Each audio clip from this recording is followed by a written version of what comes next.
Hello, तो मेरा नाम प्रशीक है और मुझे लगता है कि किसी भी लिखे हुए को उसे सुनने और समझने से ज़्यादा उसे महसूस करने की ज़रूरत होती है। और अगर उसे महसूस करना है तो उस कहानी के किरदार को, उसके कहानी मतलब उसकी पीछे की कहानी क्या है, उसे जानने की ज़्यादा ज़रूरत होती है। और मेरी कहानी कुछ इस तरह है कि मैं मिडिल क्लास फैमिली का एक होनहार लड़का हूँ जो 10 साल पहले आईआईटी में जाने की नाकाम कोशिश की थी।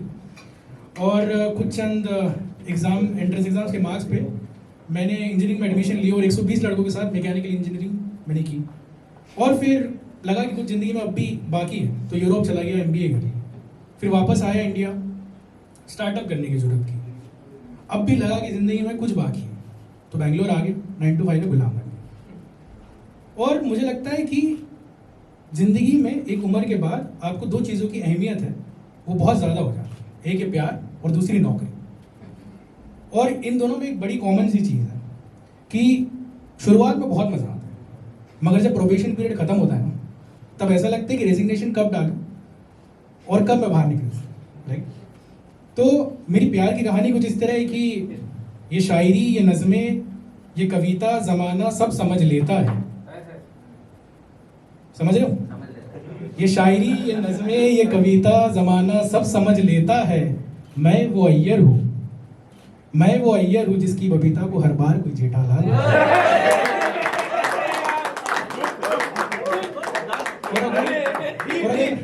और अगर नौकरी की बात की जाए तो नौकरी की बात इस तरह है कि हर शाम मैंने एक मंजर देखा है, आप सब ने बहुत से मरवाए एक एम्प्लॉय को देखा।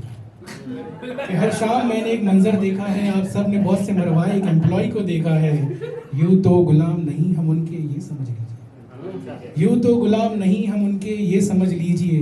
बस एक सिंगल अपनी शादी के लिए पैसे जोड़ रहा है। और जिंदगी में नौकरी और प्यार के बीच में इतने मगन हो जाते हैं, तो काफ़ी एक इंटेलेक्चुअल सा थॉट आया था और उसी रियलाइजेशन को मैंने नज़र करते हुए लिखा था कि जो जी रहा था जीना उसने सपना देखना छोड़ दिया। जो जी रहा था जीना उसने सपना देखना छोड़ दिया। अब जो जी रहा था सपना उसने जीना छोड़ दिया। क्या शेर है। और पिछले ओपन माइक के बाद काफ़ी लोगों ने मुझे पूछा कि भाई ये दिल टूटना ज़रूरी है क्या लिखने के लिए? मैंने बोला हाँ, और अगर वो बार बार टूटे तो सुनाना भी ज़रूरी है। तो उसी को मैंने नज़र करते हुए लिखा था कि अकेले से पड़ गए थे हम तेरे यूं गुजर जाने के बाद। अकेले से पड़ गए थे हम तेरे यूं गुजर जाने के बाद, कि लोग मुझे बेनाम आशिक समझने लगे। शायर बना भी तो तेरे यूं गुजर जाने के बाद, कि लोग मेरे दर्द को शायरी समझने लगे। और मेरा जो पहला प्यार है वो काफ़ी ओल्ड स्कूल सा था, मतलब वो स्लैम बुक और वो कॉइन बॉक्स वाला ज़माना था। तो उसी को नज़र करते हुए मैंने आज के ज़माने में कुछ ऐसा लिखा था कि और मतलब थोड़ी छिछोरी ऑडियंस होनी चाहिए, महफिल का मज़ा आता है।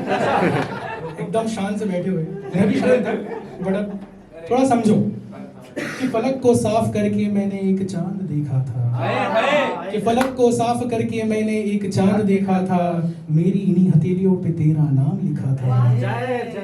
समय का तकाजा तो देखो यारो, समय का तकाजा तो देखो यारो, कल रात इन्हीं हथेलियों से मैंने एक जाम पिया था। कि याद करके तुमको वो एक खत लिखा था, याद करके तुमको वो एक खत लिखा था, तुम्हारे घर का पता होकर भी मेरे घर का पता लिखा था। समय का तकाजा तो देखो यारो, कल रात एक जाम के बाद फिर उन्हें खत लिखा था।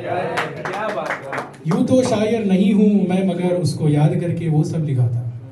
यूं तो शायर नहीं हूँ मैं, मगर उसको याद करके ये सब लिखा था। मैंने अपने एक तरफा प्यार की कहानी को कोरे कागजों पर दिल के कलम से लिखा था। समय का तकाजा तो देखो यारो, आज पल पल के लिए मरते हैं हम, जिनके लिए कभी जीना सीखा था। और आखिरी शायरी कि तेरी आंखों को मैंने प्यार से भरा देखा था। कि तेरी आंखों को मैंने प्यार से भरा देखा था, भरी बाजार में मैंने तुझको उसका हाथ पकड़े देखा था। समय का तकाजा तो देखो यारो, कल रात लिखा खत फिर एक जाम पीने का बहाना बन गया। और जब दो लोगों के बीच का जब रिश्ता टूट जाता है ना, तो एक समझौता होता है, वो एक तरफा समझौता होता है। वो समझौता सिर्फ आपको करना होता है, और जब वो समझौता आप कर लेते हो तो उसमें एक एटीट्यूड आ जाता है। तो उसी एटीट्यूड को महसूस करते हुए मैंने एक लिखा था कि रातों में बैठे तेरी कोयल सी आवाज़ को अनसुना कर देता हूँ। रातों में बैठे तेरी कोयल सी आवाज को अनसुना कर देता हूँ, सुबह तक ठहरे तेरे ख्यालों को अनदेखा कर देता हूँ। अब फर्क नहीं पड़ता तेरे मासूम मुस्कानों से, अब फर्क नहीं पड़ता तेरे अब मासूम मुस्कानों से, अब दिल की आवाज को शोर करने से रोक देता हूँ। राह गुजर तेरे हम भी थे कभी, राह गुजर तेरे हम भी थे कभी, अब मेरी मंजिलों के रास्तों को तुझसे दूर करता हूँ। और आखिरी है कि मिलोगी कभी तो मेरा हाल मत पूछना, मिलोगी कभी तो मेरा हाल मत पूछना, अब मैं मेरे दिले जख्मों को तुझसे दूर करता हूँ। शुक्रिया।